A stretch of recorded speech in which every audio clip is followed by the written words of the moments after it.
I worked not so long time on a project called the Sleep. It was from 2012 till 2017, 2018 or something. And the project was a joint project between University Utrecht, Technical University Delft and University of Amsterdam. And it was funded by STW, that's now TTW, so Philips and, well, some others. The starting point of this project was that we were going to build a smartphone application, or supposed to build a smartphone application that offered a supporting e-coach in the domain of insomnia, in particular the cognitive behavior therapy for insomnia, that included persuasive technology, and it used persuasive technology to improve adherence to behavior change. The result of the project was some scientific publications ranging from the design rationale to randomized control trial and efficacy. And what we also did is we built that system. It was an almost, I would say an almost market-ready smartphone application for 6 weeks insomnia therapy. And what I would like to do in the next 25 minutes, I would like you the system that's why insomnia and why persuasive technology, why e-coaching. And I also would like to show you some basic elements of the sleep care system. So that's the basic elements, the interaction model, and a negotiation dialogue, which is a special case of part of the interaction model, and possibly in the end, if there is some time left, some experimental results. Okay, let's start with the background. Insomnia therapy. We all know that sleep is important.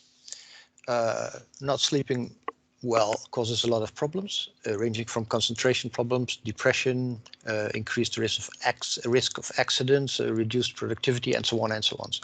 And many people suffer from insomnia. That's almost 10% of population. I think it's even more, 2 million people in the Netherlands. But there is a proven therapy, and the therapy is cognitive behavior therapy for insomnia. One of the problems of this treatment is that the adherence rates are low because it's hard. It's hard to do. Okay, that has to do with the type of exercises that you have to do during this behavior therapy. So exercises, things like sleep education, cognitive restructuring, sleep hygiene, relaxation, bedtime restriction, stimulus control. So I'm not going to explain this all to you, but an important exercise is the sleep or bedtime restriction. In bedtime restriction, that's applied when you have the idea is that you have to shorten the time in bed, and you have to shorten it when your sleep efficiency is below 85%. That's the total sleep time, the sleep efficiency, total sleep time divided by the total time in bed. So when it's below 85%, you apply sleep restriction. And the idea is that once you do the exercise, the bed is connected to sleep, and you develop so-called sleep pressure, and that may restore your sleep architecture. You are not allowed to take naps during the day, but the exercise requires a lot of willpower, and that also requires a lot of persuasive power from the point of view of the therapist. So the exercise, so the positive side is that the exercise offers you the best results. So the optimal time in bed then is the average time that you sleep in bed, and the minimum is 5 hours and the maximum is 9 hours. So I went to my doctor once and he told me 30 years ago, there was a typical advice that you could get then: go to bed at 12, get up at 5 and practice that for 5 weeks and don't take naps during the day. As you can imagine, that was, I did it the first time, and the first day I was very, very tired. The second day I was even more tired, and the third day I thought this is not my thing, and I quit the whole exercise. Well, the problem was that I had only a one-time interaction with my doctor, but I needed support in the process, and I'm trying to show you now how the process looks like. So this is where the persuasive technology comes in. Persuasive technology, that's the technology that's designed with the primary goal to change beliefs, attitude, behavior. And in the keyword here is behavior change. So of course, without coercion. This is an example of a technology with a primary goal to change your behavior. So traffic speed measurement, I guess all of you have seen once in your life a sign like this. But this is also another example. That's the alarm clock. And in our case, we would have a kind of smartphone application that supports the behavior change of a human user and does those exercises that he has to do for improving the quality of sleep. Now, a smartphone application would probably not look like this, but this is the basics. So the imperative, go to bed at 12 and get up at 5, practice for 5 weeks and so on. Don't take naps during the day. Probably it won't work. And there are many reasons to disregard the advice. So one reason is that it's too demanding. Probably you think it's beyond your control. Another one is that you procrastinate. You say, well, this is difficult, I'll start tomorrow, and tomorrow you think, this is difficult, I'll start next week, and so on. Maybe you think it's impolite, could be. Probably you have your doubts that it worked, like I had 30 years ago. And maybe you just forget. So there are many reasons to discard this advice. So what more would we need for that? Maybe persuasive technology then. We could raise a thumb, but probably this won't do the job. So let's go back to the basics of behavior change. So the basic scheme of behavior is that we have a particular cue, we have behavior, and we have an outcome. So imagine that you have a seductive smell of a cappuccino. Then you start drinking a cappuccino, and the outcome is that you feel energized. We can do the same for bad behavior. In bed, for instance, you have a cue, that's the smartphone next to your bed. Then you start watching your smartphone, do something with it, I don't know what, watching Instagram or whatever, and the outcome is that you sleep badly. So what we could do is we could use a persuasive strategy, for instance, that we remove the cue. We remove the smartphone, and then you have new behavior, you start reading, and the outcome is that, of course, that you sleep better. Well, if it was that easy, we shouldn't do that much and just tell them remove your smartphone, but there are many reasons for bad sleeping. Okay, so let's aim at the new behavior now. So what kind of persuasive strategies could we implement to support this new behavior? Well, basically, these strategies are based on two things. That's first of all, improve the motivation of someone, and improve the ability of someone. So improving the motivation means that you're willing to spend more effort to perform the new behavior, and improving the ability that perform the new behavior. So examples are, for instance, you make it more attractive, build in things like trust, autonomy, reward, hope, and so on. And probably you recognize some gaming elements there. The same for what you also can do is you can put more pressure on it. So you can, on the one hand, make it more attractive. On the other hand, you can make it more pressure, put more pressure on it. So building things like commitment, competition, challenge, scarcity, and so on. And for improving ability, well, if it takes less effort, what you could do is you could facilitate the new behavior, like you can automate things, or you can use particular tools or build in sensors and so on, like you see in the right picture. Or you can impede the old one. You can remove the cue, do some nudging, distract from the old one, and so on. Okay. The idea was that we displayed these strategies in the social behavior of this e-coach. Now, what is this e-coaching going on? So this coaching process is about, in fact, it's a collaborative practice. What e-coaches do, or what coaches do, they plan actions, they give you feedback about your practices, and of course they encourage in some way. Now, of course, it's also an individual part. There should be an individual experience, like the sleep time restriction or the bedtime restriction. You need that individual experience to restore the sleep architecture. So the coachee should be an active contributor. And there should also be something else, that's namely that this coach is not an expert. It's not a doctor, it's not a therapist, it's not a teacher. We live in a complex world where we have a high degree of uncertainty, and that implies that you have to build in the process of frequent feedback and a lot of adaptation to the process, personalize the whole therapy. Okay, so cognitive behavior therapy has 3 stages. Like everything has a beginning, an opening, and a middle, and an end. And in the opening phase, there's an introduction to the whole therapy, but there's also an introduction of who is the coach, who's the user, inclusion or exclusion aspects, and the planning and commitment to tell you what kind of intervention you will do or what kind of exercises you will do. Then you have an intervention phase, that's when you do the exercises, and there's a closing phase where you can evaluate the whole therapy, and maybe there's some referral to an expert, say goodbye.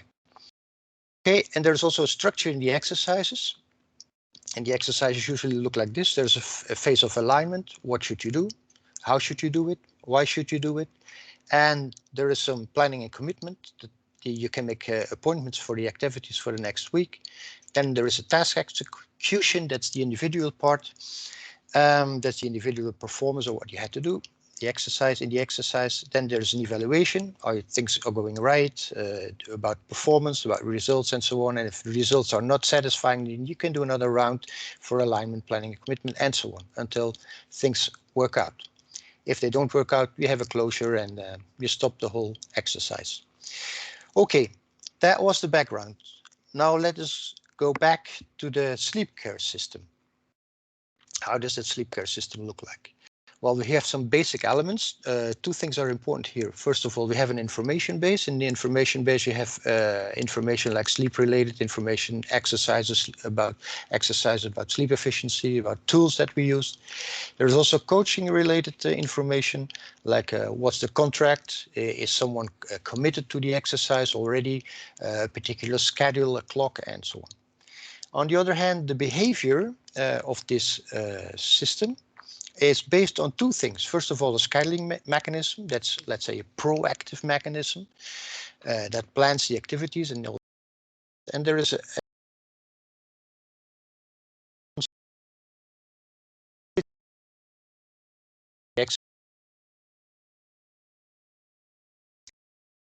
so these are the two basic mechanisms for behavior. Then there is an interaction model, and we call it, it's a kind of a we call it a kind of paradigm, the paradigm of talk and tools. And on one hand, we have dialogues. On the other hand, we have tools. So we have talk and we have tools. And the dialogues is a kind of simulation of the behavior of this e-coach. And the tools, they provide you the tools to fill in information, to give information to the e-coach so that it can be personalized. So an example of a tool is, for instance, a sleeping diary that you have to fill in, or a relaxation exercise. Okay, these dialogues look like this. These are just tree structures with variables, and I'm not going to explain it all, but I should show you this part. This is the constraint that shows you that a dialogue can be generated on the basis of a constraint violation, or it can be generated on the basis of the schedule. It has notifications, and this is the recursive parts of it.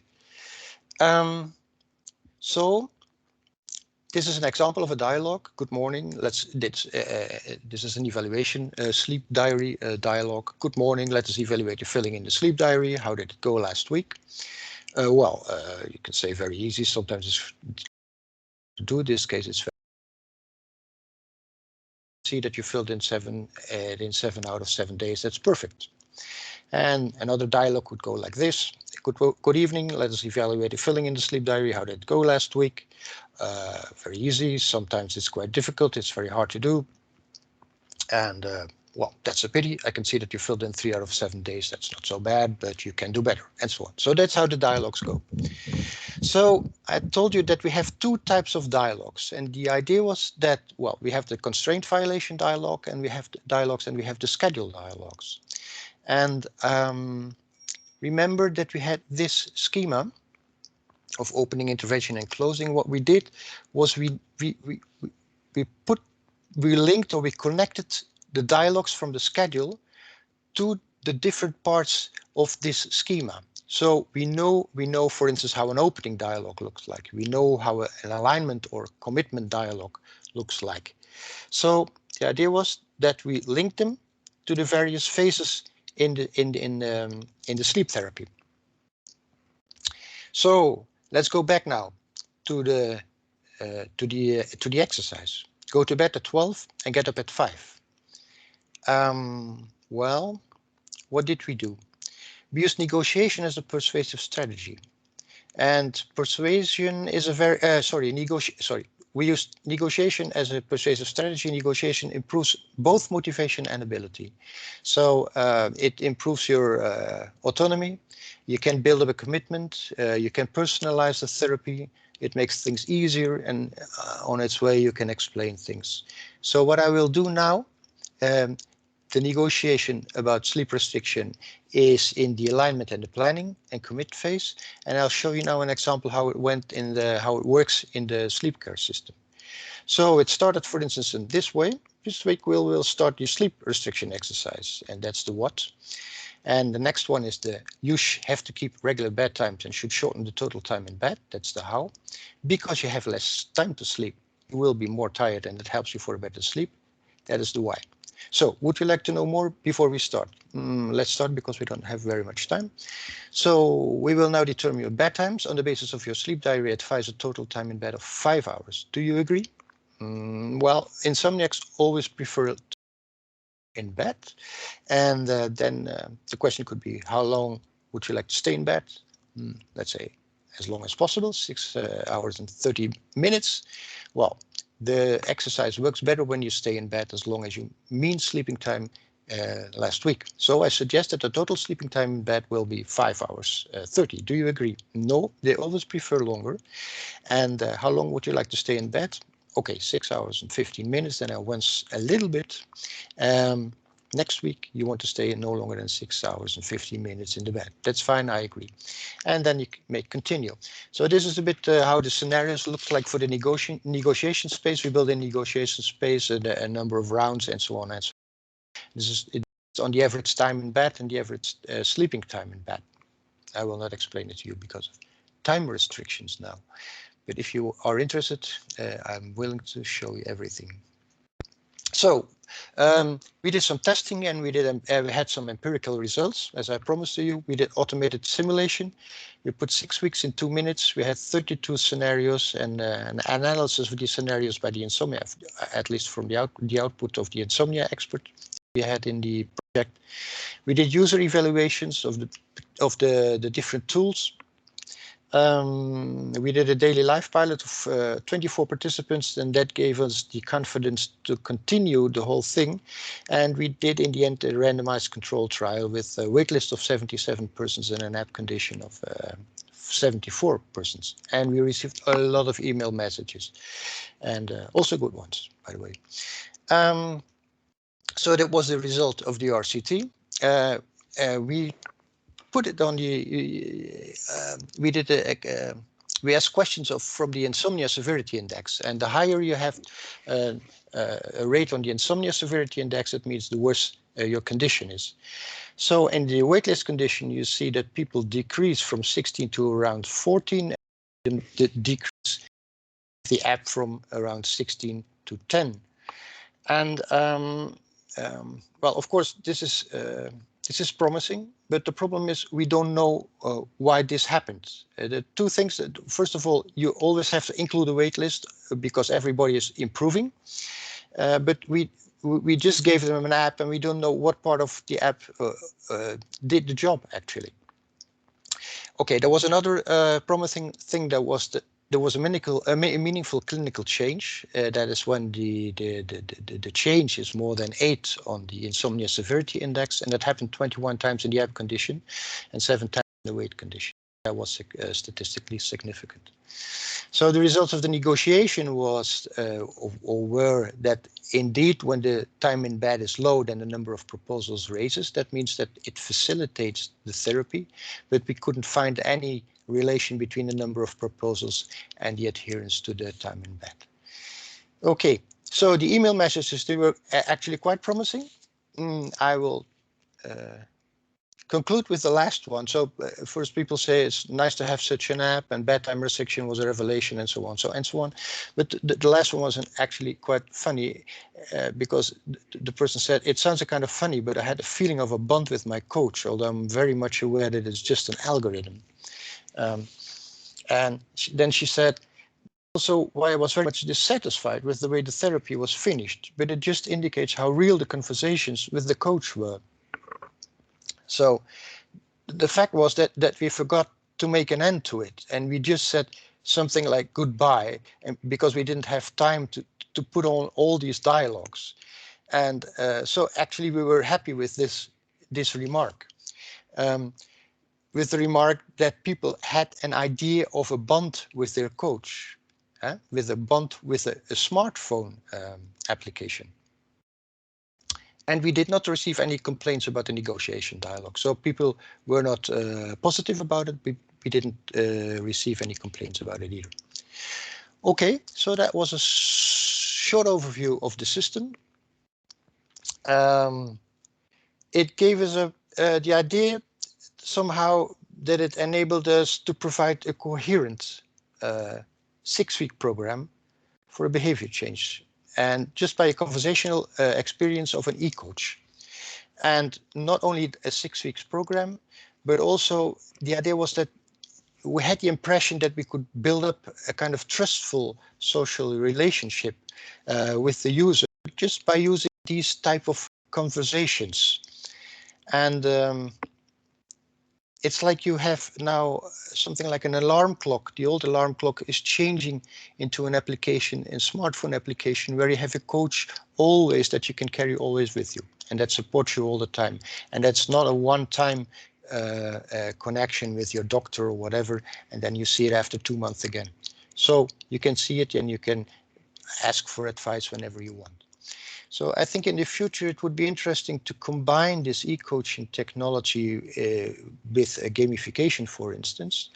As you see this side, on the right side, this is an example of a very, well, I think it's from about 5 or 6 or 7 years ago, made by Monobanda, a game called toddlers, and it's called Not Want Sleep. And it works really fine. It's just to get them in bed somehow. And I think a game can give you an immersive experience, and for rewards, of course, you can reward supporting activities like self-monitoring or even the new behavior. And on the other hand, what a game also could do is simulate the long-term outcome of the old detrimental behavior, to show you what will happen when you continue the old behavior, and you can show them or reward them or show them what will happen if you have healthy behavior. So the simulation gives you a kind of experience much more than a conversation. So I think both the e-coaching or the idea of a conversation has strong points, but also I think that gamification could have strong points. Okay, well, that's it. I think my time is over. Before I finish, I would like to thank all these people who cooperated or collaborated in this process in the sleep care project. People from University of Utrecht, and I think most of them left already. Wow. And Technical University Delft and the University of Amsterdam, but also Philips Reinder Hakma, he cooperated with us. So thank you very much for your attention, and I hope you all sleep well tonight. Thank you.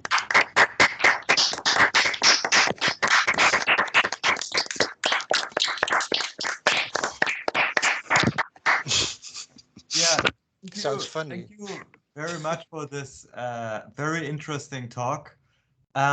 So I guess we take question from the audience. I don't see a question in the chat yet. So maybe let me ask with a just at the beginning, you mentioned the word coercion. Coercion. Coercion. Yeah. What does I heard the word many times before. I don't actually know what it means. Oh, that's when you put too much. Let's say, for instance, when you put when you use physical power or something like that, or when you use strategies like a Trump strategies or something like that. Trumpian, I would call them maybe Trumpian strategies to manipulate people. And you want to use them, or you don't want to use them? No, not of course. No, Yeah, okay. no. So, There are a lot of ethical aspects here. so you want to persuade without enforcing, like without physical enforcement. Yes, of course, yes, Yes. So people have to well, there is of course that's an interesting thing, because sometimes people don't know that they have a problem, like a drinking problem or so, and then the family or other people, they have to point to those people that there is something going on, that something is wrong with their behavior, and people are not aware about this behavior. So first they have to get into, let's say, in a stage of where they're aware of the fact that there is a problem, and then they can work on it. But with the sleeping problem, it's usually obvious. People sleep badly and then they have problems the next day and so on. So that's quite direct. But with, for instance, smoking, drinking, and all these things, you see only the results on a long term. So I have to say, regarding sleeping, so yeah, I think especially in academia, it's very prevalent. I know so many colleagues who have, or at least had for some time, sleeping problems. I even had this colleague, and he told me that he can't sleep, and I told him he should go to the doctor, and he said, no, I'm not going to the doctor. I'm strong enough, I can do it myself. And then I recommended him a book about it. He said he wouldn't read the book. And I told him the key point of this book. And then 1 year later, he went to a doctor. And then he told me, oh, he learned all of these new things. And he told me exactly the stuff that I told him that he should have read in the book. Anyway, that's just a personal anecdote. So I'm not sure that always people are willing to go to the doctor, especially male people, right? They're feeling like they can deal with the problems themselves. So I could imagine that an app could also help to make entry point much more, right? Yes. It should be part of a stepped healthcare or something like that. So you start with the app, and then you see what happens. And if it doesn't work, you can also always go to a doctor. But the doctors is not the best place to go for a sleeping problem, because most doctors don't know anything about it. So you have to go to a sleep therapist. It's much better. As a matter of fact, my aunt is a medical doctor and she has sleeping problems. So apparently, well, I know about the exercises, and I still have sleeping problems. So yeah. okay. So since there are no questions in the chat, it gives me opportunity to ask a few more questions. So it seems that the whole project took a really long time from start to finish. What is the time that it took? I mean, that's kind of the most basic information that. Well, from the beginning till the RCT, that was, I think, 4 years. 4 years. Yes, and then we did a lot of development afterwards, because we wanted to do some valorization, but that didn't work out, and we tried for 2 years, and that was really, I don't know why, but maybe it was too soon, or it was not the right application, or there were a lot of, it was a bumpy road. Want to put it on the Android App Store, and then people can download it, or yes, what? Yes, we did that. Yes. Okay. Is it still no, it's not available anymore. No.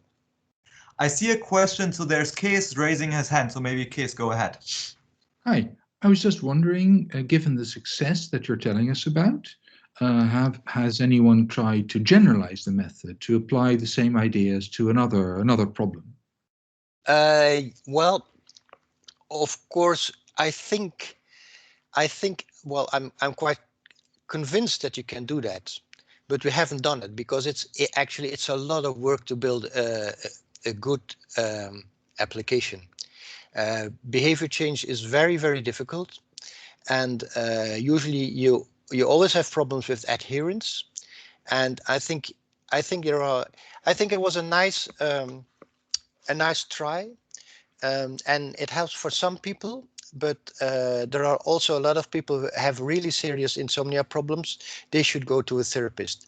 And actually, what I would assume this to be part of a big system, a healthcare system, where you have therapists, and where you would also include a kind of smartphone applications, and maybe doctors and so on. And you can call them, or you can ask them whenever it's needed. So when you don't have enough on your smartphone application, then you can go to your therapist, for instance, or to your real life coach, or you can include it with family, or in a kind of gaming like things with other people. And well, it to some extent it's generalizable, I think, because the coach is the idea of talk and tools is a very generalizable idea. But I think you should do a really extra research. Yeah.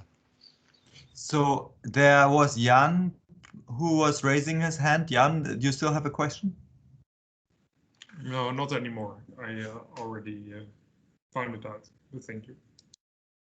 Okay, so maybe maybe yes. I do have another question. Just do you think that if this app would have existed when the doctor told you to for these 5 weeks only sleep for 5 hours, do you think this would have worked for you? No. No, it wouldn't. No, it was just an interesting idea to try to see how you can put in a negotiation. I've always been interested in dialogue, and I want a dialogue in the system. And I think dialogue has it has its value to add it to it as an interaction, as an idea of interaction. But I don't think it needs much more to do this. For instance, the family should be involved, because a lot of things change in your in your direct surroundings, and you should be supported by, well, what do you do with the other time? For instance, you go to bed. You used to go to bed at 10 o'clock, and then you have 2 extra hours, and people should be helped. What are they doing those 2 extra hours, and so on? It's really, people have problems with that because they have a lot of time more then. So, and it's hard. It's still hard, but to some extent it helps. But usually people like to negotiate, and then negotiate so that the exercise doesn't help as much as you're supposed to help. Yeah. So it's only part of the puzzle. Yeah, it's part of it. Yes. So, Robbert Jan, we have a question in the chat, but I thought that was already answered. Andre, do you want to just say your question, maybe?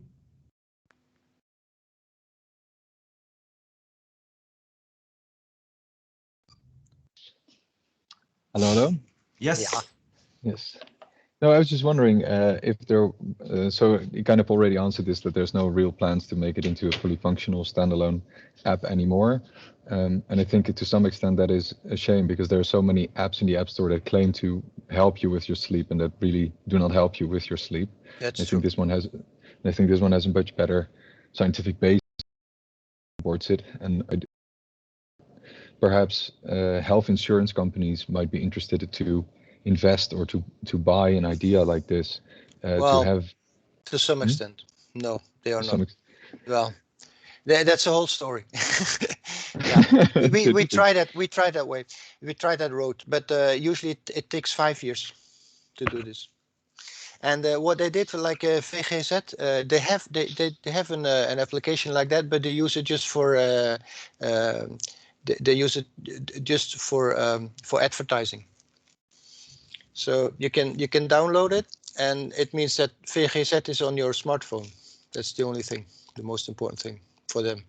Yeah. Right. So they don't really care about actually helping the people that struggle with it. All right. No. Maybe they won't do it, but it's a long road.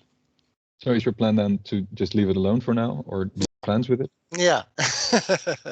Yeah, we tried it. Right. We tried it for 2 or 3 years, and it's very difficult. One of the problems was, for instance, that we did it in Android, and all these doctors, they have iPhones, So we had to rebuild it for an iPhone. And then these doctors say, oh yes, I want to try it, but they are so busy that they have no time to try it out because they don't know us. You see?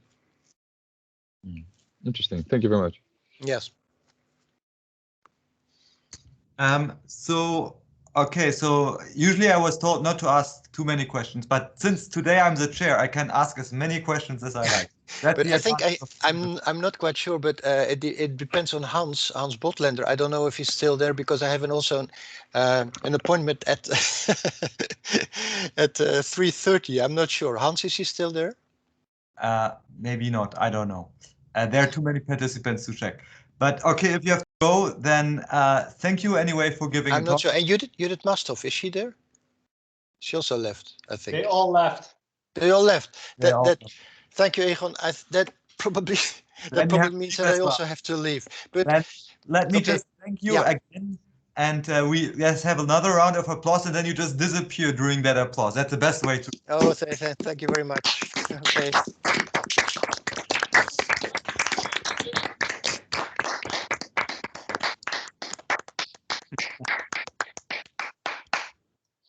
And thank you everyone else for coming, and see you on Thursday. Goodbye. Bye-bye. Bye-bye.